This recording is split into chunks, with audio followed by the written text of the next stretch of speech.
So this is the old Honda 750. It's a 1974 Honda CB750.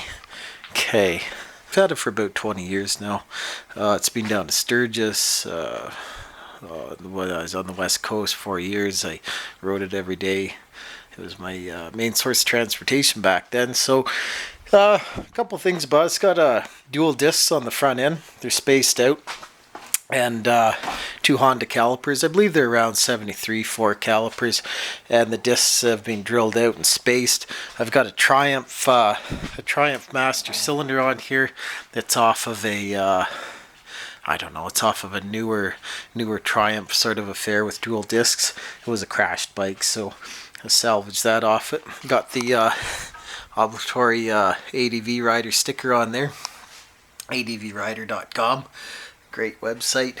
I got the K&Ns on there. I've just jetted it, tuned it, done the cam chain tensioner valves, new spark plugs, points, set them all up. I've got an oil filter gauge on here. It's you can see it. It goes from 0 to about 100.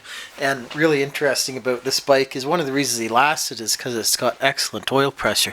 If you have a look here, so it's at 0, of course, because it's not running. And if you, I don't know if I can do this and show you, but if you kick it,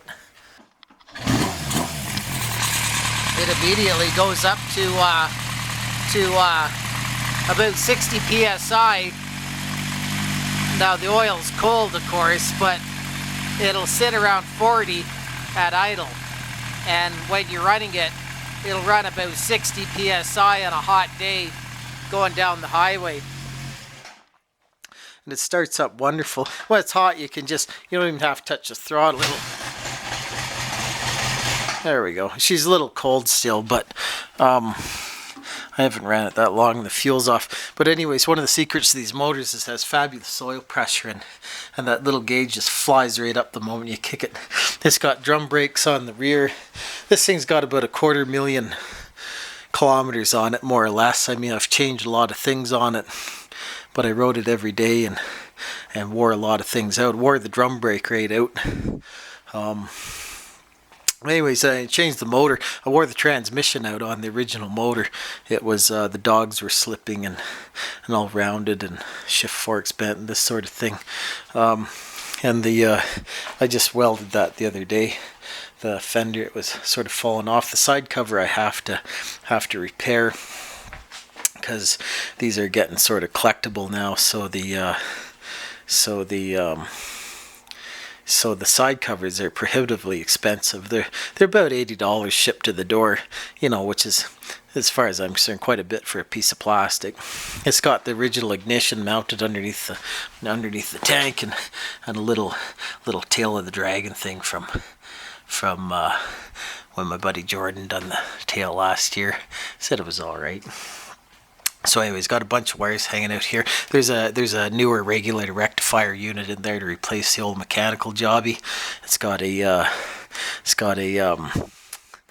electromagnetic alternator on there. So it needs a little juice to create the magnetism, to create the current, and fire the stator to get the juice, and then to the battery.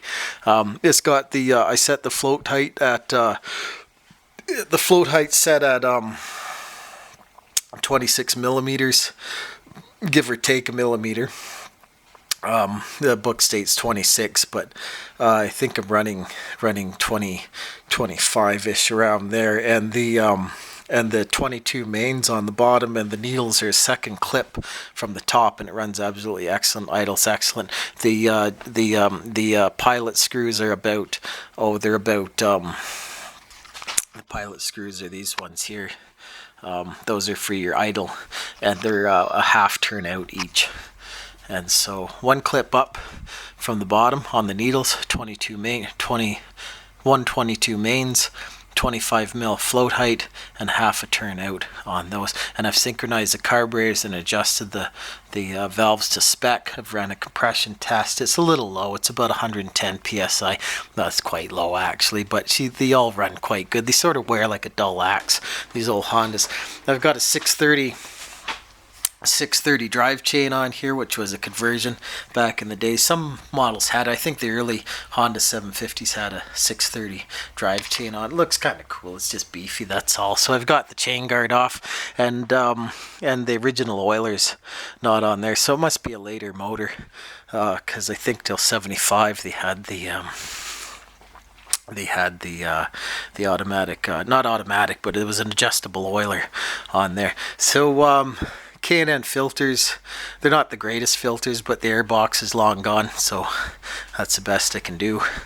And that's about it. I mean, it's got this and that, different years and whatnot, but still a cool old bike. And a single throttle cable. The other one broke long ago, of course, so I just run a single, which is not really recommended. You should have dual, because there's just a spring returning it, but I mean, it's a bit of a lottery, isn't it? But anyways, that's just me. I don't recommend it, but that's what I do.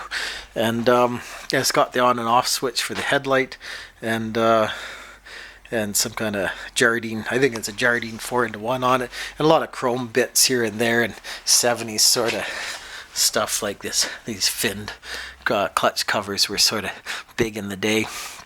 These carburetors have been painted, and what else? I got the seat recovered, and the tank's original. There's no liner in it, so it's quite a good tank. And it's an old tank too. It's really thick. Not a wrinkle tank, which was first year 69, but it's certainly early 71, 2, 3, something like that. And that's about it. That's my old Honda, and she runs good. I should start it up really quick and show you. And once it's warm, you don't even have to touch the throttle. It'll just start right now. There we go. And that's it. That's the old Honda. And the battery's totally dead in it. I've got a little bit of a short going on with the oil light there. You can see the oil light's still on, but that's just a short going on. It has nothing to do with the pressure. Hence the gauge. The gauges are, that's why a gauge is so lovely to have on the motor. It's just pretty solid indication of pressure, and that's about it. And it's sort of interesting watching that gauge. If you're going up a mountain on a hot day, that pressure starts dropping. The hotter the motor gets, the lower the pressure gets. So it's pretty important to run good oil. Anyways, that's my old Honda, and that's it.